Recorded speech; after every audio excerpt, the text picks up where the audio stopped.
معي نص حبة دجاج اليوم. نويت أصلحها بالفرن عشان يكون سهل.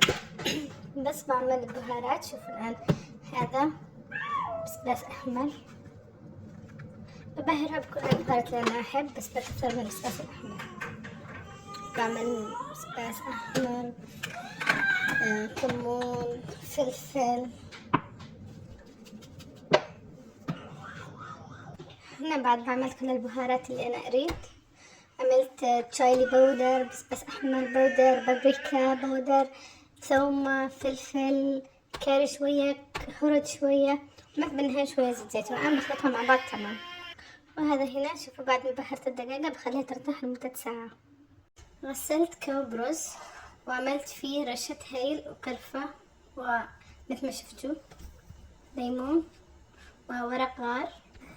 فورت ماء،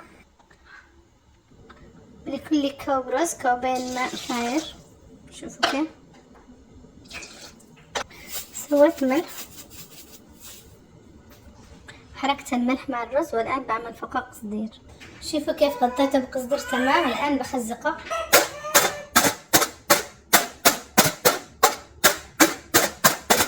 شوفوا كيف خزقته علشان الدجاج تتشرب لداخل الرز. بعد ما خلصنا نخزق، نحط الآن الدجاج فوق السطح فوق القصدير.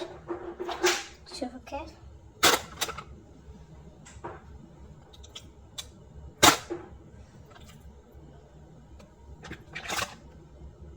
شوفوا بعد ما حطيت الدجاج الآن بحط ورق زبدة وبغطي بقصدير. حطيت ورق الزبدة، سخنت الفرن درجة حرارة 450. بحط الآن الرز، بحطه نص ساعة على درجة حرارة 450. بعدين بنصغرها ل 300 لمدة نص ساعة. في الوقت اللي الرز يخمد رحت شفت الخبز اللي بقى من السمبوسة. أنا لأن السمبوسة ما أريدها كنت كبيرة، كنت أقطع الطرف. فالآن قررت إني أفرمه بالخلاط علشان يكون جاهز أصلحه فتة بالموز أو فتة بالعسل أو أي حاجة. شوفوا هذا كل الخبز. شوفوا عدة ألوان علشان أنا سويت سمبوسة بعدة. عملت برقاق عادي، وعملت بالراب الخبز الراب، وعملت لون بالأبيض بالدقيق الأبيض وبالدقيق الأحمر. جمعتهم كلهم عشان حرام واحد يرمي النعمة.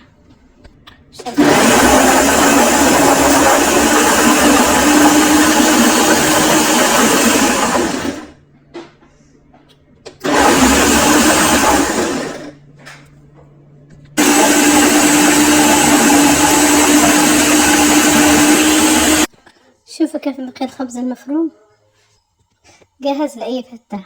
والآن حطيته بكيس نظيف، بدخله الفريزر بالوقت اللي أنا أحتاج فتة بسوي. هذا شكله أول ما خرج من الفرن. شوفوا الرز، وهذا الرز.